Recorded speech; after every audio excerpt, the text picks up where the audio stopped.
Okay, today we're going to talk about installation of a tension rod sling.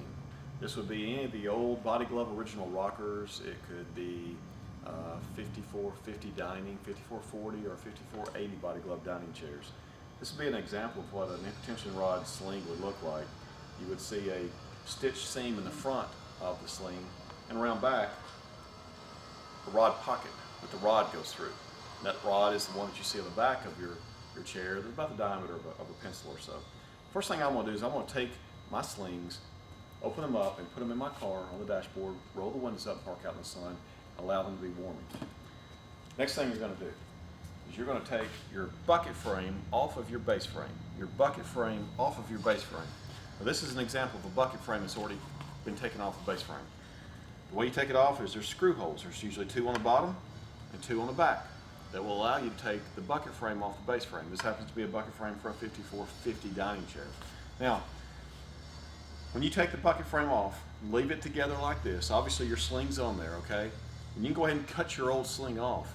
But the thing you want to notate, that's very important is the relationship of the U-shaped bucket frame seat, U-shaped bucket frame back, and the tension rod. If you'll notice, on one end, the cedar back is on the outside, while the cedar back is on the inside. On the other side, it's just the opposite.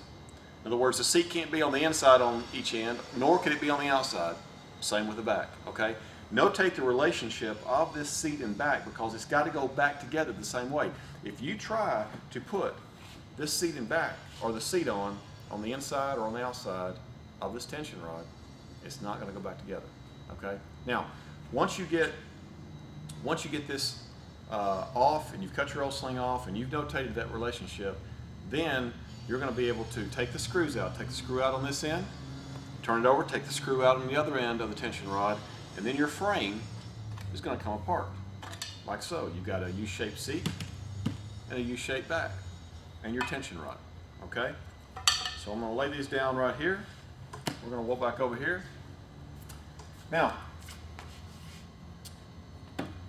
you want to, at this point in time, clean your frames and wax them. We suggest using 409 or Fantastic. Use a bath cloth or small towel. Water is not best because it can get inside the frame and eventually cause corrosion. So use a cleaner and a towel, and then you want to wax your frames.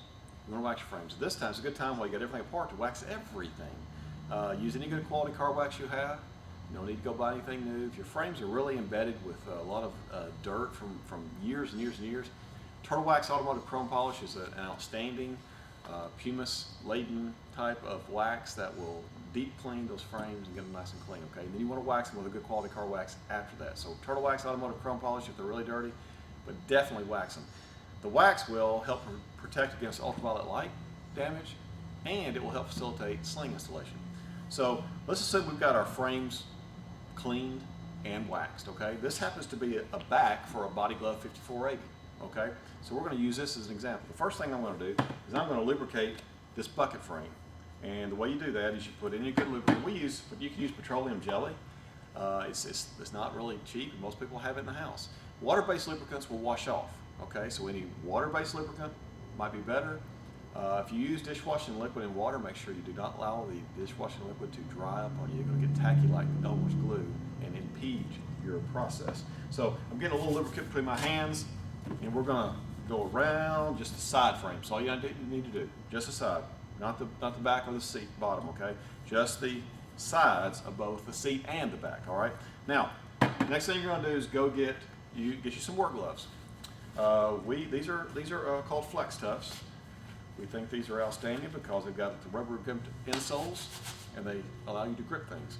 So get the bucket frame lubricated, and you're going to start the pocket opening. You're going to start the pocket opening, okay? The pocket openings are on the back, all right? You're going to start the pocket opening right over the back, just like so. And remember, the frame is lubricated now. And my sling, I went to get one of the warm slings that was in my car, okay? You might lay down some towels so you can lean and use a little pressure and get this going. Just like that. Now, I put the back on. Obviously, the seat is left, okay? So we're going to put the seat on,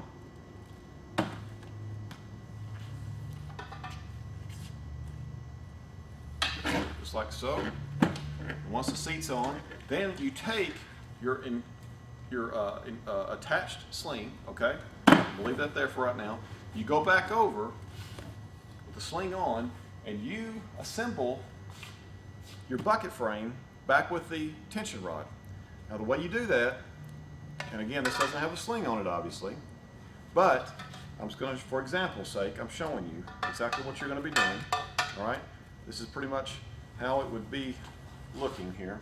All right, so once you have your turn the right way, you got your sling on like this. Now the first thing you're going to do is you're going to take this tension rod, you're going to put it back in one side here. Okay, I'm physically not going to do it because I'm trying to show you. So you are going to put your screw back on one side right here. So make sure you get alternating, seat and back alternating like they came apart. Set your screw, okay? So I'm temporarily going to just stick this in here like we had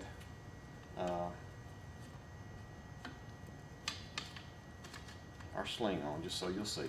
Now, what you'll have to do next is put this on the ground, suggest putting it on the ground. So I'm going to set it down gently on the ground here, okay? You're going to have to lift up on this side right here. I got my screw, I set my screw on the other side there. So I'm going to turn it over, and I'm going to set the screw on this other side here. What you're going to have to do is put your foot on it and lift up. Here's where the tension part comes in.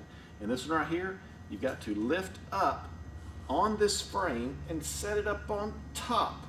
And it's good at this point in time to have what we call a little punch or an awl to put in through that screw hole right there to hold it until I can get my screw to set it back on there. Okay? So let's assume that we've got our screw on the other end. We've got this lined up so I can put my screw on this end, okay?